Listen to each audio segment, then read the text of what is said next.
Hi everyone, and welcome to today's webinar, How to Use Social Media to Enhance Your Sustainability Communications.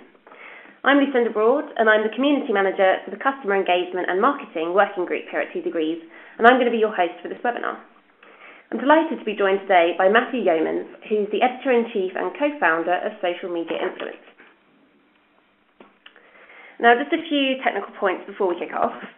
We're going to be holding a Q&A session at the end of Matthew's presentation, and you can submit a question to me at any time during the presentation by using the Q&A box, which you'll find in the bottom right-hand side of your screen. So just type in your message and press send, and we'll ask those to Matthew at the end of the session. And if you have any problems with the technology or the audio during the presentation, just use the chat box on the right-hand side to send me a message. From the drop-down menu, just select to send the message to the host, and I'll get back to you. So that's all from me for now. I'm now going to hand over to Matthew for today's presentation. Over to you, Matthew. Thank you very much. Hello, everyone, and thanks for joining us today. As was introduced, my name's Matthew Yeomans, and I'm the co-founder of Social Media Influence and also the director of a consultancy, Custom Communication. And my background is all in the world of journalism, but for the last 7 years I've been looking at the way that social media has been changing the way that companies reshape their business and the way they communicate.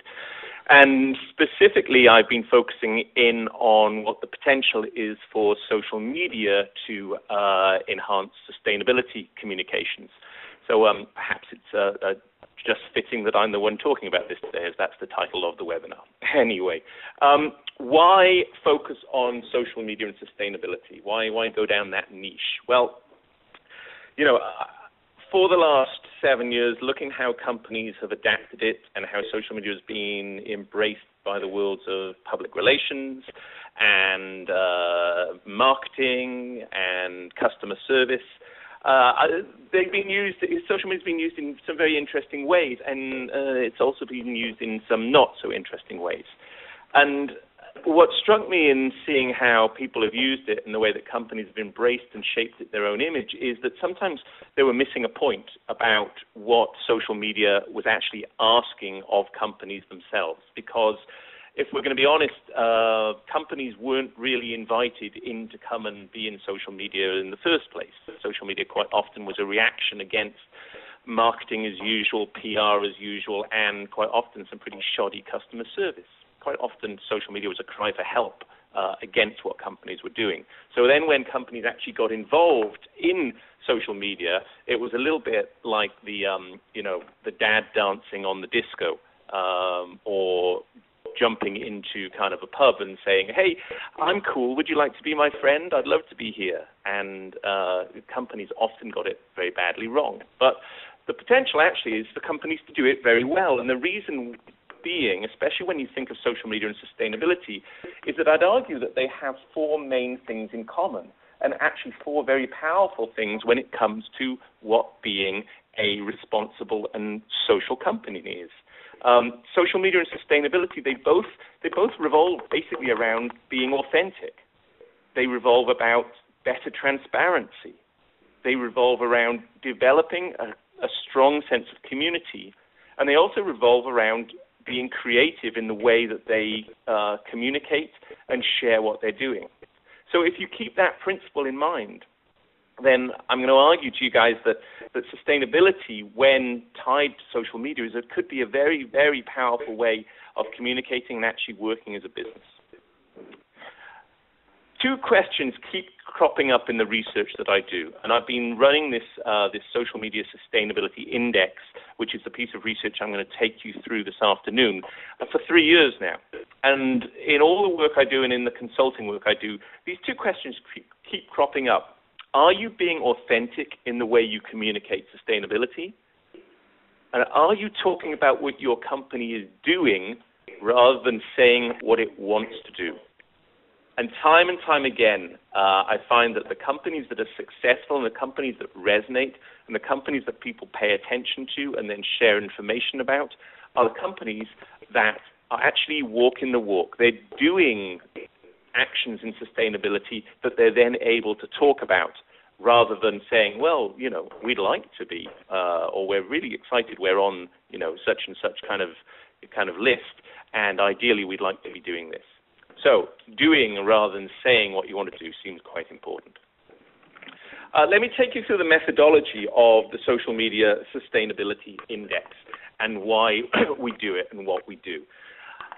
We start by looking at 400 different companies, and the whole point of the index isn't to judge how sustainable a company is.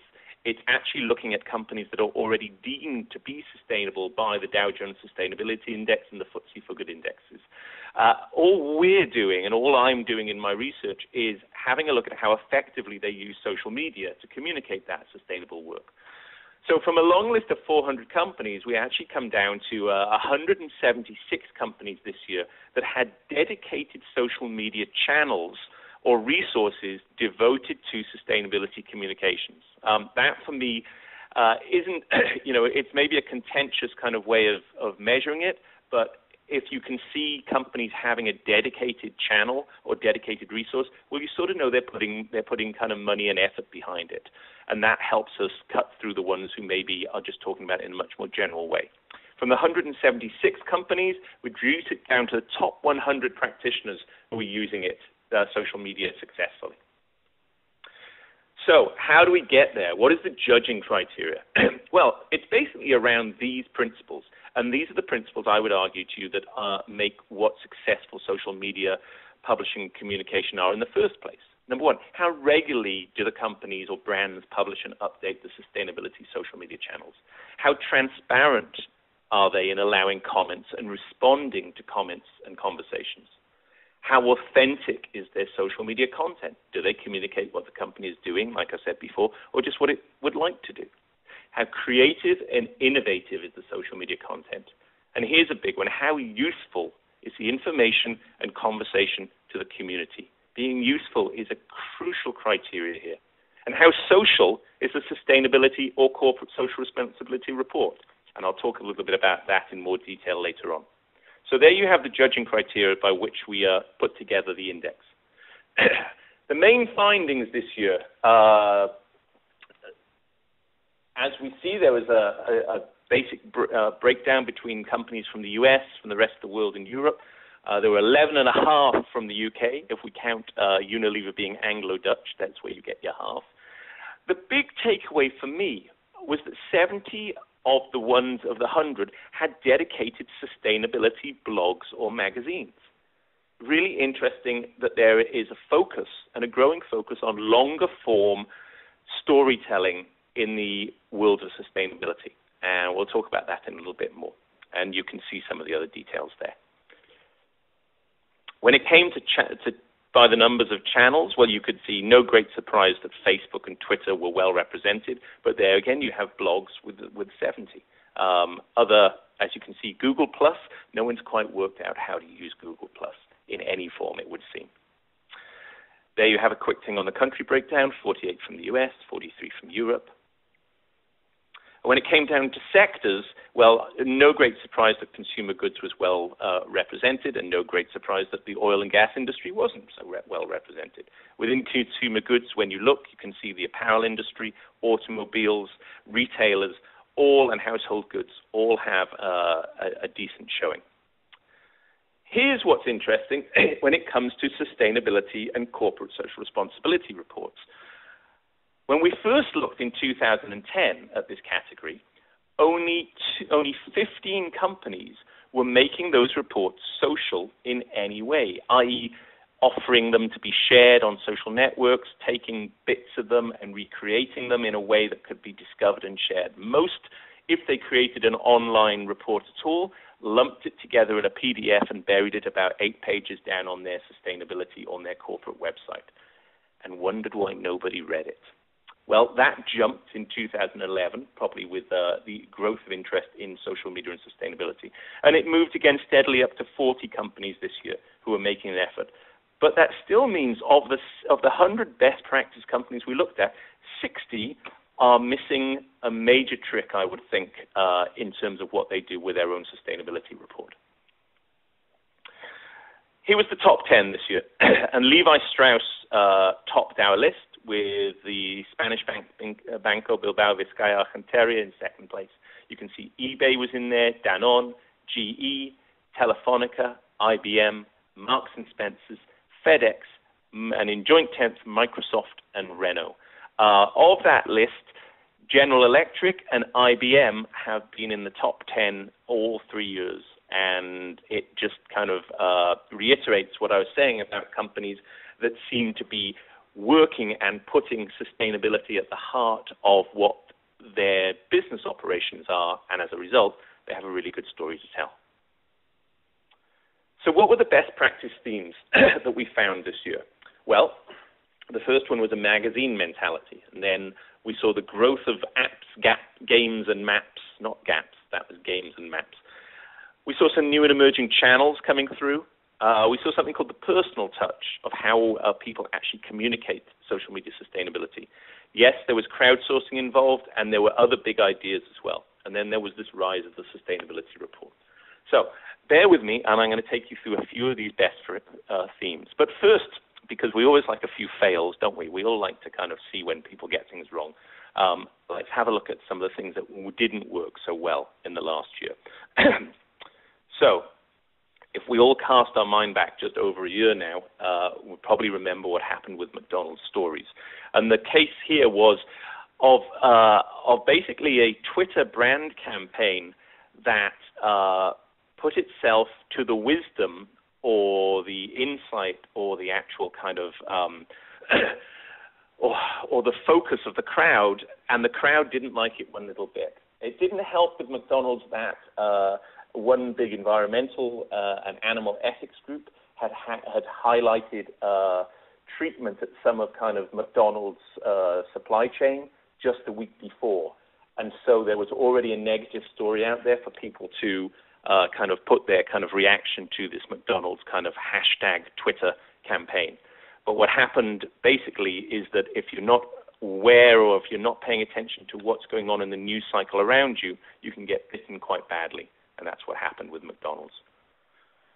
United Airlines. You might think United Airlines would have learned a lesson from a couple of years ago when it destroyed that poor guy's guitar, and he wrote a song that went viral on YouTube called United Breaks Guitars. But last year, United Airlines managed to lose someone's daughter, a 10-year-old girl who was going to a summer camp in Maine, and they lost her in Chicago O'Hare Airport. And it wasn't until there was a predictable kind of blog reaction and a news reaction, and it went kind of wild on Twitter, did they actually come out and put even then a fairly kind of unsatisfactory response and apology. And then yet again, they got lambasted for that. And then Gap wasn't the only company to make a hash of, not a hashtag, but a hash of Hurricane Sandy. Other companies did it as well. But Gap seemed to think that the major hurricane was a good idea to kind of call on people to do online shopping instead. You can guess what the reaction was. That was just a few of the ways that companies can get it wrong and did get it wrong last year.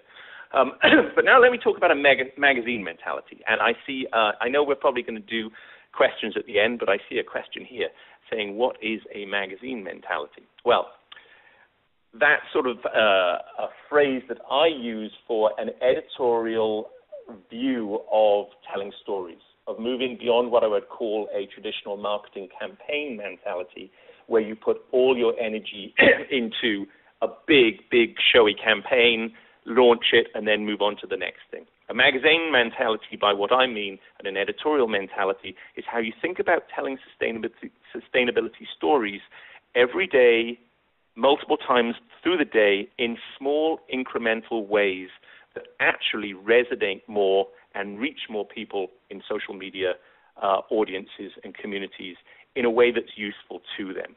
So that's what I mean by it. And it plays off the idea, of course, how you might put a magazine together. So here, for example, is GE Reports, which is GE's main corporate magazine. You're welcome. Thank you. Hope that explained it. And GE Reports isn't just about sustainability, but it has a large section and able to kind of highlight big sustainability stories. And if you look at it, it's actually played out as I might think a magazine would be. So here we have blog posts. There you have a place to highlight charts, infographics, and maps. There you have a place to highlight your images. There you can highlight your videos, and there you can, kind of use your tweets. And so what it's doing is making good use of all the different social media channels that it that it uses to tell its story, but it's packaging it in a way that anyone going to GE Reports gets an instant and up-to-date sense of what's going on. And because they're doing it in this way, it moves very quickly, and you get the sense that GE is very, very engaged in what's going on. Oops, let me jump back a bit. Levi's Unzipped does a similar element with its corporate blog with a heavy, heavy focus on sustainability. And because it has this kind of always-on sense of publishing, always-on sense of updating, but able to do it in a way that is deeper than you might get from something like Twitter, when a company like Levi's gets taken to task for falling down on maybe kind of ethical sourcing or a greener supply chain, it's able to react very quickly, and it's able to get out in front of the story and describe how it's been working with, in this case, Greenpeace, that was taken to task, and to get its story out in a way that a lot of brands would have just hidden behind a wall of traditional PR and just let someone like Greenpeace tell the story all about them. So being fleet of foot, having this editorial sensibility, knowing how to kind of work quickly, seems to be both a proactive and also a very beneficial way of publishing in a social media age. Let's move on to the growing trends of apps, maps, and interactive games. And I only wrote that so that I could struggle when I came to say it.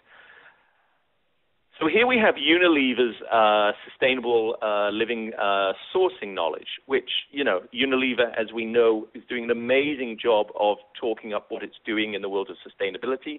Yet for regular folk out there on Facebook, it's probably difficult to get a sense of what that actually means.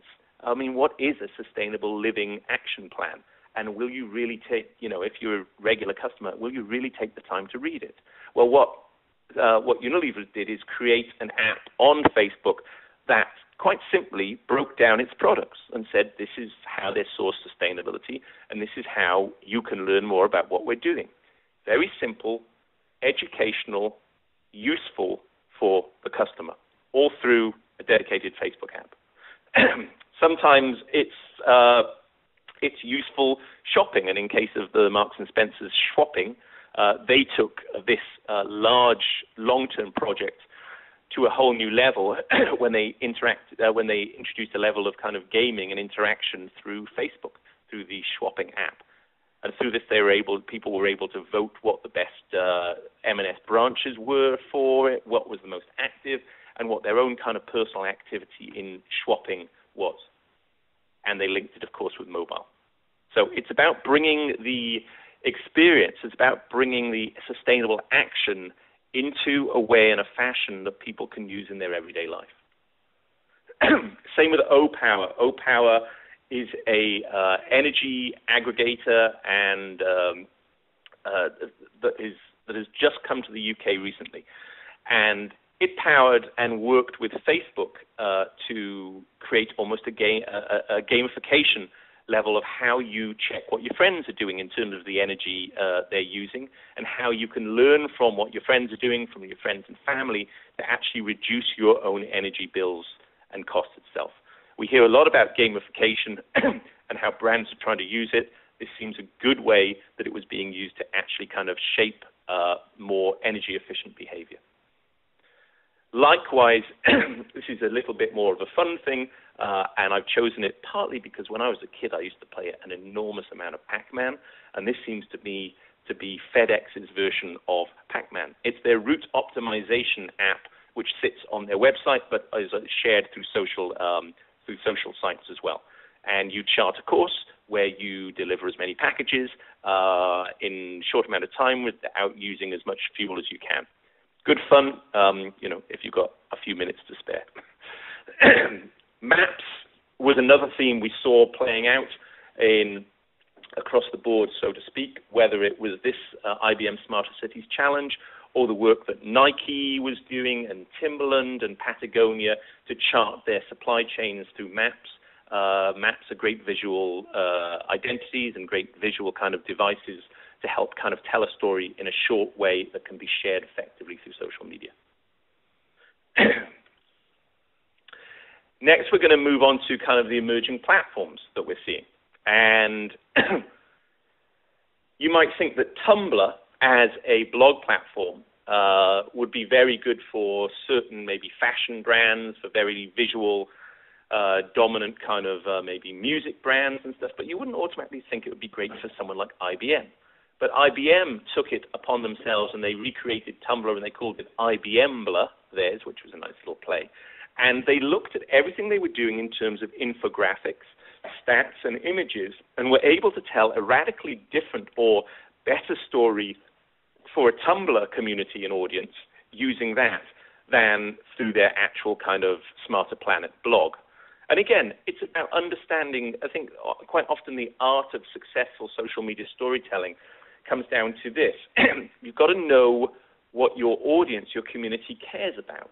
And then you've got to know if you have the content that actually matches what they care about, or you can create it to match about it. And then you've got to understand the channel or platform that they want to receive that or that they're on. And I'd suggest that IBM did a really good idea, really good example of that with their Tumblr blog. Instagram has been kind of a breakout hit, not just for the whole world, but for brands and for sustainability brands over the last kind of year. And perhaps as well as Starbucks using it, Levi's has used it very well for its WaterLess campaign. Then there's those lovely infographics. Everyone loves an infographic, right? Maybe there's you could argue there's perhaps a glut of infographics out there, but the ones that are done well are still resonate and work. And this is what Danone did on a site called Visually for an Egyptian milk community. Now, you may be the type of people who would automatically read an in-depth profile of sourcing and best practice for Egyptian milk communities. I possibly wasn't that person. However, when Danone created an infographic that takes me through how they make it work and how they help Egyptian milk producers, well, it became much more interesting for me. Call me shallow, but that's what worked for me. Philips used Pinterest. Remember when Pinterest was the biggest social media kind of platform, soon to be eclipsed by, or the fastest growing one, now eclipsed by Instagram and whatever comes next week?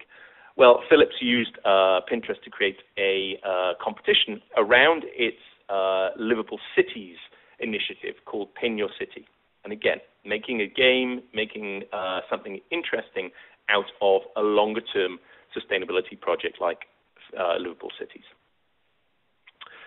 How do you communicate best sustainability using social media?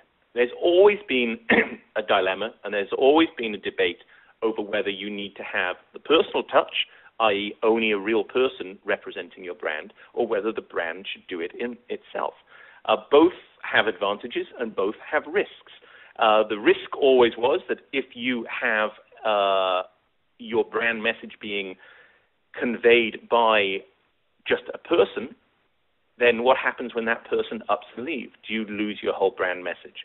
The flip side is that if you only have a brand identity, then social media is a personal medium. Will people take you seriously if it's just a brand voice? No one, I would argue, has actually cracked the whole thing, but here are a few examples of how people are going about it. So here's Niall Dunn, who's sustainability head for BT, and he has not just his own page on Facebook, he's got a public page on Facebook where he talks about what BT is doing in sustainability. So that's a very personal way of doing it. Here's Tim Moen from AMD, who, again, has a very strong identity as a voice in corporate social responsibility and recently wrote a book about it as well. He is out there as the personal voice of and the sustainability voice of AMD, but he's out there in his own name. Then here's Campbell Soup, who kind of have a divide and conquer approach. They have a actual brand Campbell CSR page, but then they also have their head of corporate social responsibility, Dave Stangus, who has a very vibrant personal Twitter feed as well that he talks about sustainability. So they kind of take two approaches to it. And then here's Cisco that takes the brand voice, saying exactly what's going from Cisco CSR, but it couches it and covers it a little bit by showing that the tweets are by R. Jen Barr and AR Writing. So it tries to kind of show that it has a personal side to the brand voice as well. Now, from what we've seen over the last few years, I'd argue that maybe we're beginning to move beyond this massive campaign mentality and move into this more kind of magazine, always-on editorial kind of updates. However, there are still a few big ideas out there that work and work really well. And in the last year, probably there hasn't been a bigger one than Sony Futurescapes, which ran and continues to kind of run in a way of showing what a sustainable future can look like in a big, big kind of campaign push that also works with Forum for the Future. Then there's Siemens Answers. Now, Siemens Answers have been running for a couple of years now, but takes the idea of using professional documentary filmmakers to go and help show how Siemens technology is helping create a more sustainable world in different kind of on-the-ground grassroots projects. And because it's sort of like a storytelling sustainability series, it's able to keep going and have life 1 year into another. So it's another big idea that's working. And perhaps the biggest big idea that we're going to be seeing over the next 2-3 years is Microsoft's YouthSpark, which is a 3-year plan to kind of engage and look at the way that the world's youth can push innovation being the biggest buzzword out there at the moment, as you all know, and also kind of to create kind of a whole kind of pattern for sustainable kind of action through our world's youth. And Microsoft, though that has slightly kind of boxy Microsoft design to it, is doing a good job of turning its citizenship blog into kind of an engine for talking about YouthSpark. So it has a strong social component to it. Finally, I want to talk to you about the rise and the change of the sustainability report. Remember at the start I was talking about how a few years ago, or even just 1 year ago, that the majority of companies, if they created a sustainability report or a CSR report, it would get produced, if it went online, it would be produced as a PDF, and that PDF would be buried deep down into a company's corporate site. Now, that seems to me a rather big waste of the time, effort, talent, and, yes, money that goes into producing these reports. Because, as we all know, putting a sustainability report or a corporate responsibility report together is a very time-intensive and a very, very big job. But it's also a very important job because it is actually the Bible of what the company is doing and it wants to be doing year on, year out in sustainability. Now, if you think about what is in those reports and the way it's produced, when it's produced and then put up as a PDF, it becomes one story. And one story is almost useless in the world of social media because social media is told through many, many different stories in this always-on mentality. However, if you look into those stories, there's quite often 80 to 100 different micro-stories within one of those reports. And so companies like Danone and other companies, Nike to a certain extent as well, are creating these new online interactive social media ready reports where they're going and delving and picking back through what they've got and telling the stories in a more socially discoverable and shareable way. Danone's is a great example because look what they're doing here in terms of data and creating little infographics, all of which are shareable, all of which are visually quite pleasing and tell a story that you probably would never have found and you wouldn't have taken the time to go deep into a sustainability PDF on it. Other companies are using kind of external platforms like Scribd or SlideShare. GE is using iPad apps. other companies are using these third-party platforms to try and kind of get their reports out to different audiences. The danger, or not the danger, but maybe the drawback of this is that they're lumping the whole thing together, whereas they're not looking at what actually could be kind of harvested, if you want, and made better use of what is in the report itself. So that, for me, seems to be a big theme that should be made better use of in the future. And on that note, I'd like to thank you all for taking the time to listen to me kind of rabbit on about what was on there, and I'm more than happy to answer some questions. Great, thanks, Matthew. So we're going to move on to the questions now, and as I said earlier, if you want to post a question, just look in the Q&A box, which is on the bottom right-hand side of your screen, type in your message and press send, and I will then ask Matthew. So our first question is from Nita, who says, regarding apps, etc., what's the real take-up of these elements? How are companies getting feedback on their social media, and whether these apps are being used by the stakeholders they were aimed at? I think it depends on the different, it depends which app it is and how it's being used. So in terms of something like Patagonia's sourcing map about its supply chain, it should, it will be getting feedback from people visiting the website of actually how many people are looking at it and kind of, what information they're getting. But for them, it isn't so much that they want to be tracking what their, that people are doing with it. It's they're trying to kind of raise awareness, but also kind of demonstrate exactly what they are, how clean their supply chain is. So in that case, it's just kind of a case of demonstrating what they're doing. In terms of someone like maybe GE and their iPad app for their kind of sustainability report, well, they know, they'll know exactly how many people are downloading it, and they'll get a sense of who's clicking through on what part of the report, and they'll probably see where people are interested in it. So I think, that it depends for each individual app and each individual platform what they're trying to get out of it. Sure, yeah, that makes sense.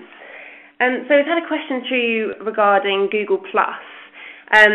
Just interested really to hear your views on Google+, seeing as not many companies, not many people are really using it so far, as you mentioned earlier.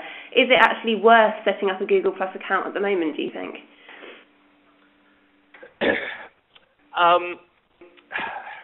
That's a good question. It doesn't enthrall me, and even though I'm on Google+, I don't really see a great deal of things that make me want to kind of spend a lot of time there. I think one of the conundrums for someone like for a company like Google is that how do you make people want to go and be somewhere where they're going to make the extra effort to have to join it and take part in it?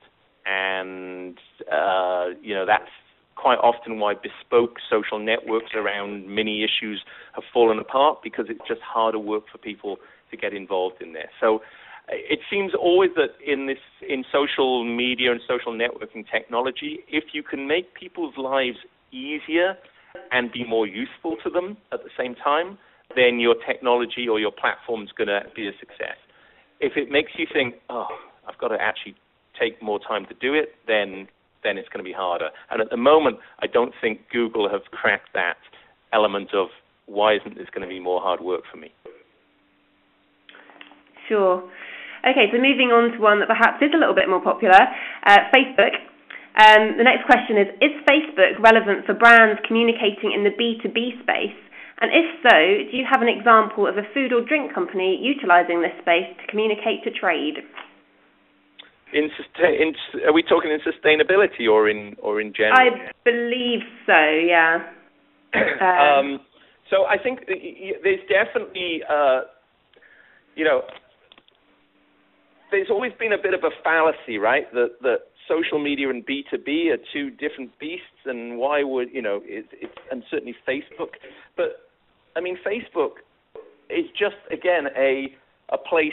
It doesn't have to be you're targeting the 100 or however billion people are now meant to be on Facebook. It's the whole point of social media was that the ability to find the niche to connect with the people and the ease of connecting with the people who share the same interests in what you're about. So that could be through LinkedIn, it could be through Facebook, it could be through your own dedicated blog or network. But if you've got something, an information that is there that people are interested in, the platform then purely becomes the conduit for how you can talk about that in the right way. So Facebook could be perfectly good for a B2B brand who wants to talk to suppliers or wants to talk to its own customers. I don't see why not at all. Do I have a perfect example? No, I don't. But I would imagine at the moment some of these new kind of sustainably sourced fish suppliers who are out there and are targeting restaurants by demonstrating, or again, kind of good kind of or organic food shops and food suppliers. I would imagine that they would have a strong Facebook presence and would probably be followed and have a community of smart restaurants who want to work with them. And that would seem to be a decent example. Great. So we've had a couple of questions come in about sustainability reports. Yeah. First is from Tom, who says, do you think a sustainability report could be replaced by a continual flow of information on a separate CSR site or blog? Do you actually need both?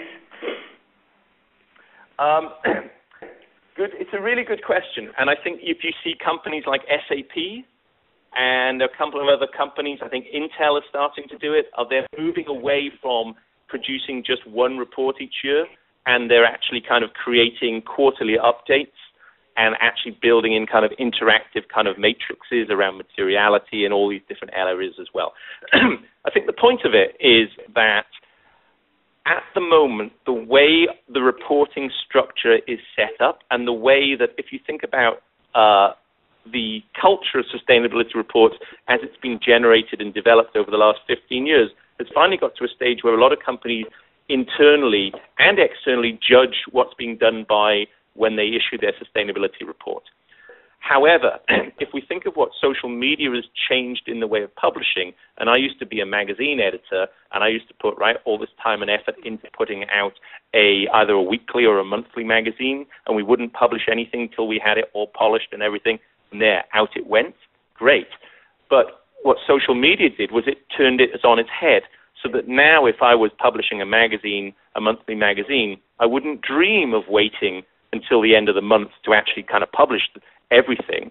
I would be publishing part of it, little bits of it, as I got it, as was in the right place, immediately through a blog or Twitter or something, and building up momentum. And then the magazine becomes the end part, not the be-all and end-all. And I would suggest that probably companies will still want to do an annual CR or sustainability report, but they're going to change the way they think about the reporting and the compiling of that and making better use of it through the year as they move forward to it. But I also understand that the amount of time and effort and work and actual kind of rigorous reporting that goes into any one sustainability report often means that you don't have something to publish until at the end. So sometimes it's also about making best use of what you've got after the fact as well. Sure. And kind of linked into that, Zoe wants to know who you see as the main audience for sustainability reports. Well, I think as I was suggesting before, is that there are multiple audiences for sustainability reports. If you're creating a big lump and leaden PDF, then there's only going to be a very few people who actually want to read that, and they tend to be maybe the traditional stakeholders who these things were first kind of created for, whether it's investors, though I don't think investors read them that often either, and an internal audience, some members of the media. But if you don't see sustainability reports just as one kind of leaden piece of work, but instead you see it as a vibrant set of stories that is packaged within that, then suddenly those stories, if you start rethinking them, packaging them differently, become very, very useful and very interesting, engaging stories for a much larger audience. And what social media has done, and as we know, because social media audiences and communities are asking questions of companies around sustainability that maybe companies didn't think they'd be asked before, is that there is an audience and an appetite for being informed and educated about sustainability in a way that is more accessible through social media. And I think you can look at what's in sustainability reports, and if you've got a bit of kind of editorial nous to you, you can rethink storytelling. So the answer to that is that I think there is a diverse audience for the information in sustainability reports. Great. So we've got time for a few more questions, so get them in quick if you've got any questions. Got a question here from Munish, who says, many thanks for the presentation. In your research of analysing the companies, with whom does the responsibility lie in terms of using the social media platform? Is it the marketing department or the sustainability team? And what would you recommend?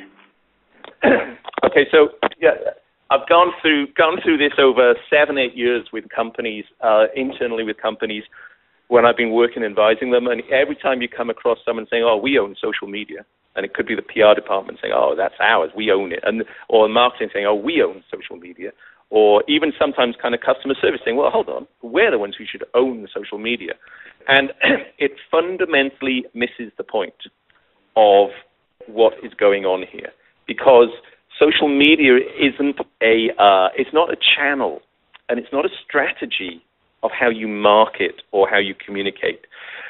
The companies that are getting this right, and this is where sustainability really ties into it, are the companies that understand that social media actually is a business philosophy. It actually suggests openness. It suggests collaboration. It suggests community building and this transparency. And then hence, no one can own that. Those have got to be the philosophies that run through the whole of the company.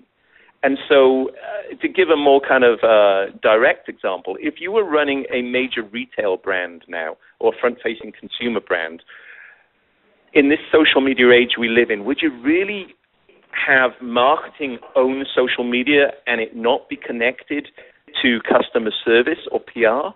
You'd be crazy to do that, because nearly everything coming through there, everything, the feedback you're getting, filters into all of those departments. But then if you actually open it up more, why isn't sustainability linked into that as well? Why isn't procurement? Why isn't human resources and recruitment? The companies that are getting this right are the ones who are beginning to connect the whole operations and breaking down the silos of how social media thinking and planning works and how they react to what's coming from the outside into the inside. Great. Well, I think we're coming to the end of today's session. Just a question from me, actually. I know on our site, lots of people really like pictures and things like that. So I was just wondering what your views are on Pinterest. Have you seen many examples of, really good use of Pinterest for sustainability initiatives?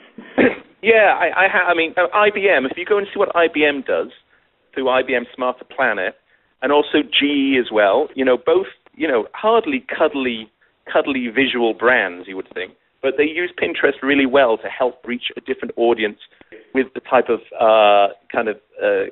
content they have out there. I think Starbucks probably, if I remember well, going deeping into my mind about this, does pretty well on Pinterest as well. I mean, obviously we are increasingly living in a visual, video and photographic medium, and so it's what gets shared around quite often in a way when we're snacking. So there's no arguing about that. However, what I do think is that when people want to learn more, the ability to tie smart kind of images to kind of deeper storytelling is there, and sustainability, demands that quite often. Sure.